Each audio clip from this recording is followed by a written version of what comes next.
अंकिता ने फिर से नाराजगी भरे लफ्जों में पूछा, मैं समझ नहीं पा रही, मैं तुम्हारी किस तरह मदद कर सकती हूँ? उस आत्मा ने यानी अनिता ने अपनी तेजधार आंखें अंकिता पर रोकते हुए कहा, अंकिता, जो मेरे गुनहगार है मैं उन्हें एक एक करके खत्म कर दूंगी। तुम्हारे शरीर के सहारे यानी तुम्हारे शरीर में प्रवेश करके मैं उन सबको मौत की सजा दूंगी। ये सब सुनकर अंकिता गुस्से से तिलमिला गई। गुस्से से भरी अंकिता अनिता पर बरसते हुए बोली, तुम खुद को क्या समझती हो? मैं कोई मशीन या कठपुतली नहीं जिसका इस्तेमाल करके तुम अपना बदला पूरा करोगी।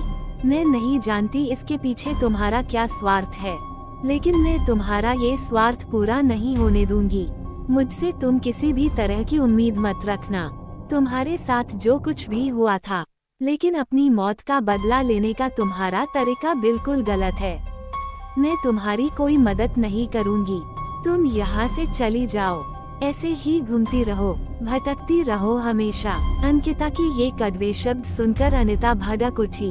अपनी भड़ास निकालते हुए अनिता ने कहा, अंकिता, मैं तुमसे अच्छेपन की उम्मीद रखती हूँ। तुमसे अच्छी तरह से बात कर रही हूँ। अगर तुम सोचती हो कि मेरा बदला मेरा स्वार्थ है, तो ये मेरा स्वार्थ है, और मेरा ये बदला, मेरा ये स्वार्थ आज सुबह ही शुरू हुआ है, वो भी तुम्हारे जरिए, तुम्हारी मदद से। उस आत्मा ने ऐसा कुछ कहा जिसे सुनकर अंकिता के तन बदन में शोले बरसने लगे।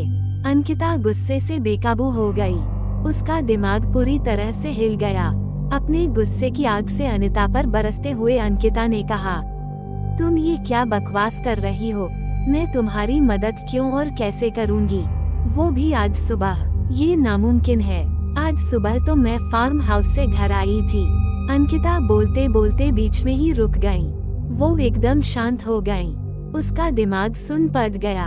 उसकी हालत देखकर अनिता ने कहा, लेकिन तुम फार्म हाउस से कब निकली? वहाँ से अपने घर कैसे पहुँची? आज सुबह क्या हुआ था अंकिता? तुम्हें कुछ याद भी है? अगर तुम्हें कुछ याद है तो मुझे बता दो। वहाँ से डॉक्टर सूरज सबरवाल के बंगले पर कब पहुँची? तुम्हारे हाथों डॉक्टर सूरज सबरवाल की हत्या कैसे हुई? वहाँ से तुम अपने घर के लिए कब निकली? मुझे सब पता है। ये सुनकर अंकिता हड़बड़ा गई। अपने थरथराते हुए होठों से अल्फाज बयान करते हुए अंकिता ने कहा, ये डॉक्टर सूरज सबरवाल, मुझे लगता है कि मैंने ये नाम कहीं सुना है, हाल ही में कहीं सुना है।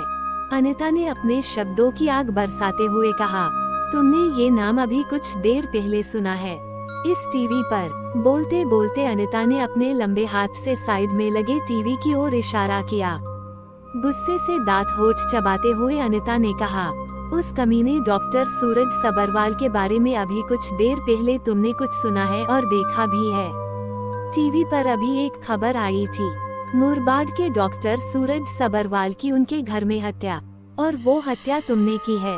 मेरा मतलब है, तुम्हारे जिस्म में घुसकर मैंने उस शैतान डॉक्टर सूरज सबरवाल का खात्मा कर दिया। सबसे पहले उसे मौत के घाट उतार दिया। डॉक्टर सूरज सबरवाल मेरा पहला शिकार बन गया, लेकिन ये तो सिर्फ एक शुरुआत है। डॉक्टर तो मर गया, लेकिन उसके साथ ही अभी जिंदा है। उन सबको भी मैं ऐसी ही मौत मारूंगी, और मेरा ये बदला पूरा करने में तुम्हें मेरा साथ देना होगा, वरना मेरे पास इस बात का सबूत है कि तुम्हारे हाथों डॉक्टर सूरज सबरवाल की हत्या हुई है। अगर ये सबूत पुलिस तक पहुंच गए, तो पुलिस किसी भी वक्त तुम्हें गिरफ्तार करके ले जाएगी।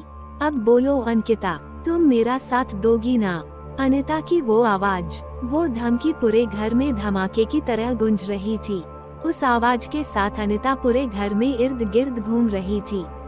वो हर चीज के आर पार होकर गुजर रही थी, क्योंकि वो कोई जिंदा शरीर नहीं, बल्कि एक आत्मा थी। पूरे कमरे में एक खतरनाक माहौल बन गया। अनिता की हंसी और उसकी बातों के अलावा घर में और कोई आवाज नहीं थी। अनिता की आवाज ने पूरे माहौल को दहला दिया था। अंकिता के सिर पर आज सचमुच एक दहशत का साया मंडरा रहा था। अंकिता डर से अधमरी हो चुकी थी। उसे लगा कि इस डर से अच्छा है कि दम घुटकर उसकी मौत हो जाए। अनिता के पास अंकिता के खिलाफ ऐसा कौन सा सबूत है जिससे वो अंकिता को डॉक्टर सूरज सबरवाल की कातिल साबित कर सके। अनिता ने किस तरह अंकिता के जिस्म का सहारा लेकर डॉक्टर सूरज सबरवाल की हत्या की? डॉक्टर सूरज सबरवाल के बाद वो कौन लोग हैं जो अनिता के निशाने पर है, ये बताते हुए हमारी कहानी आगे जारी है। ख्वाब एक अनकही दास्तान।